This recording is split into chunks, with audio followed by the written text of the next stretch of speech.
O objetivo da hipnose é desligar a mente do corpo. Mas podemos aprender a deixar o plano físico? A maioria das culturas acredita que o poder de estar em toda parte e ver tudo é reservado apenas aos deuses. Os antigos egípcios representavam o seu deus Horus como um olho que tudo vê, um símbolo que veio para o mundo judaico-cristão. Na tradição hindu, o terceiro olho de Shiva se tornou uma marca para os mortais comuns. Os hindus acreditam que não há diferença entre o ser e o universo. Aqueles que se iluminarem podem aprender a transcender seu corpo físico. Durante séculos, xamãs das tribos nômades da Ásia Central disseram que quando entravam em estado de transe, seus corpos espirituais podiam viajar a lugares distantes. Na década de 30, o Dr. Joseph Ryan iniciou uma série de experimentos científicos para testar se o olho dessa mente seria real. Em seu teste mais famoso, ele pediu a uma pessoa que previsse a ordem de cartas a 90 metros de distância delas. Ele disse que a suposição da pessoa poderia ter sido ao acaso. Ryan repetiu o experimento a uma distância de 230 metros e, mais uma vez, a pessoa previu a ordem das cartas. Depois de vários anos de pesquisas e testes, o Dr. Ryan chegou à conclusão de que o sexto sentido era real e o chamou de PES, Percepção Extrasensorial. Esse é David Morehouse. Há 20 anos ele era um espião militar dos Estados Unidos. Mas ele não lia mapas ou imagens de satélites para conseguir informações. Ele usava a PES. Sua jornada no mundo da espionagem clarividente começou depois de um acidente quase fatal. Em 1987, eu era um comandante da tropa de choque. Era a minha segunda vez no comando e minha companhia foi selecionada para ir à Jordânia treinar soldados jordanianos. Enquanto eu estava lá treinando, fui ferido na cabeça por uma bala perdida de uma metralhadora jordaniana. Eu caí inconsciente no deserto e tive uma visão nesse estado intermediário entre consciência e inconsciência, quase que um estado de sonho.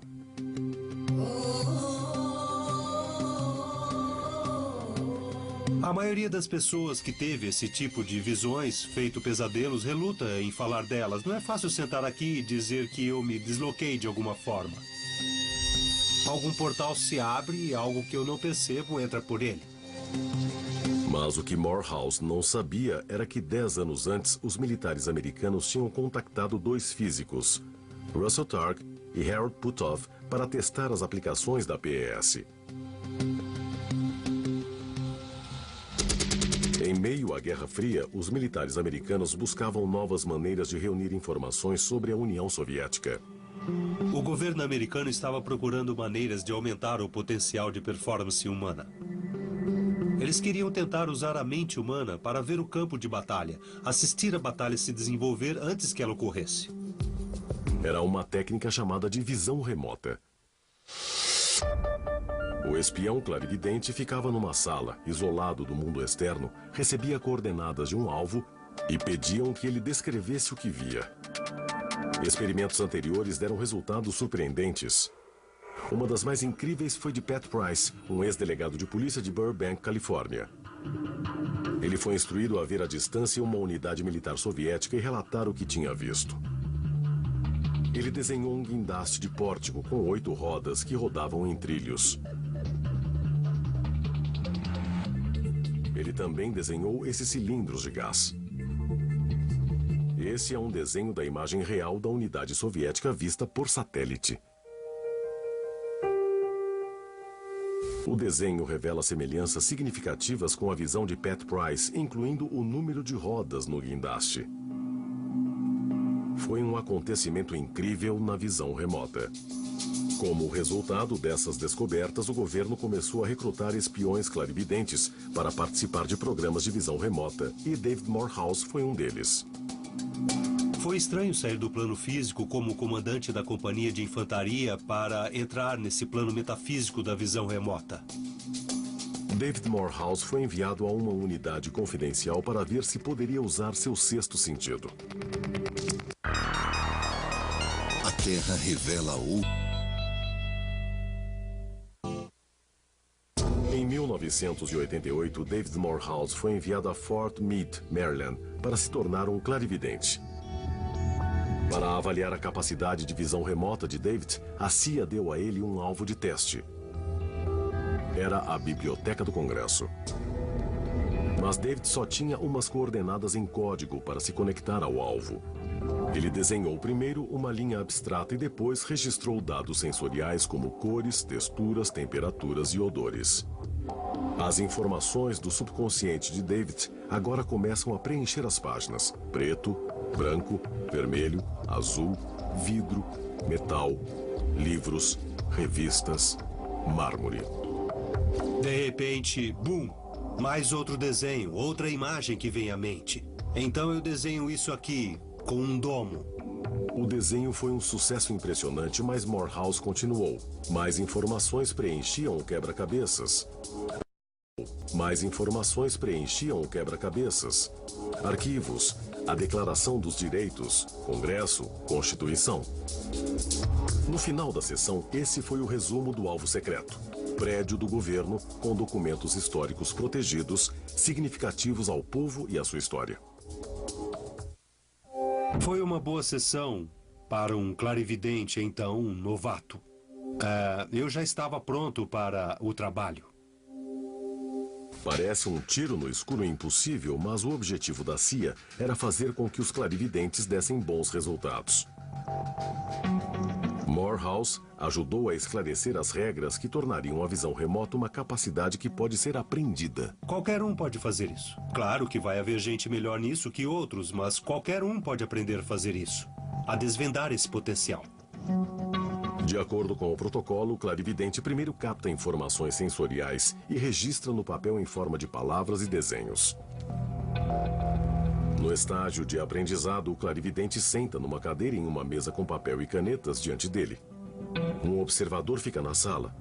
Não há estímulos vindos de fora.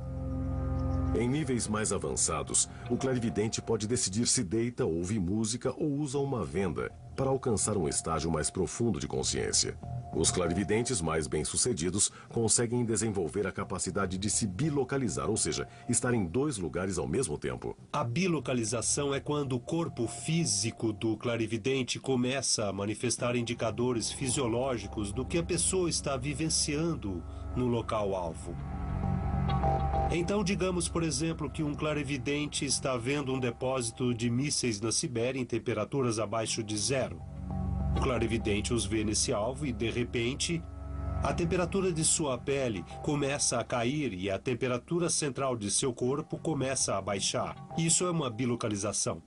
E quando você começa a bilocalizar, você sabe que realmente é um clarividente. Apesar da maioria das suas missões terem sido secretas, sabe-se que Morehouse viu traficantes de drogas sul-americanos e personalidades americanas sequestradas. Mas quanto mais se aprofundava no programa, mais emocionalmente difícil ele ficava. Estar em algum alvo de treinamento e sentir a forte carga emocional de um lugar como um campo de concentração,